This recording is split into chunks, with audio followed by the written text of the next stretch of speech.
हम हाथ उठाकर कहते हैं हम हो गए राधा रानी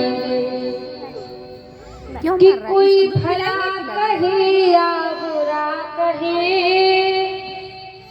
और अजी कहने दो जो कहता रहे। अच्छा आपने देखा होगा तो थोड़ा भगवान की पूजा पाठ करने लग जाए तो अड़ोसी पड़ोसी उसको ऐसा बुरा बुरा पाखंडी देखो तो ढोंगिन हो गई है, पाखंडी हो गई है, तिलक छापी लगाने लग गई है कहते हैं ना लोग। लेकिन एक बात याद रखना, कहते हैं कि दिलवर को देखना है तो दिलदार बने रहना और हर जख्म सहने को तैयार बने रहना। ये दुनिया कहेगी पागल, दीवाना कहेगी तुमको, पर दीवाने बने हो बांके बिहारी जी के तो लगातार बने रहना। फिर पीछे मुड़ने का कोई काम ही नहीं है महाराज।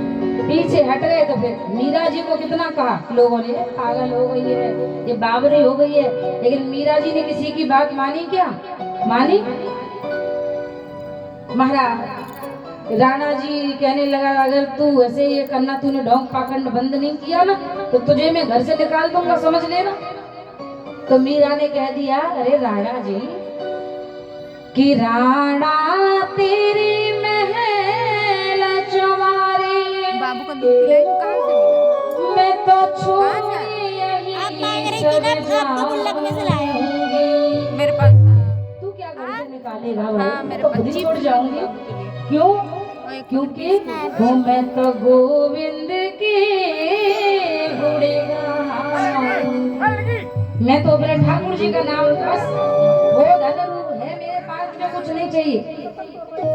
ऐसी महाराज भक्ति की दुनिया ने पागल कहा, दीवाना कहा, कभी पीछे नहीं हटी। और आज तक किसी शास्त्र में, किसी पुराण में, किसी पुस्तक में, किसी कवि के द्वारा वर्णन नहीं लिखा गया कि मीराबाई की किसी को मृतदेह तक मिली हो। शरीर ही ठाकुर जी में विलीन हो गई है। ये भक्ति मीराबाई भगवान के प्रति।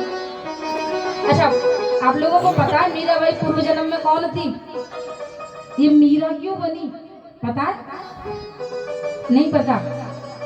देखो, इसकी एक कथा है कि मीराबाई पूर्व जन्म में एक बरसाने की गोपी हुआ करती थी, जिनका नाम था माधवी, सखी माधवी।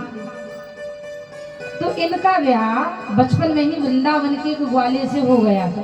पहले के समय में होता बाल विवाह कन्याओं का कर देते थे, फिर उनका गौना होता था बाद में, यानी विदाई।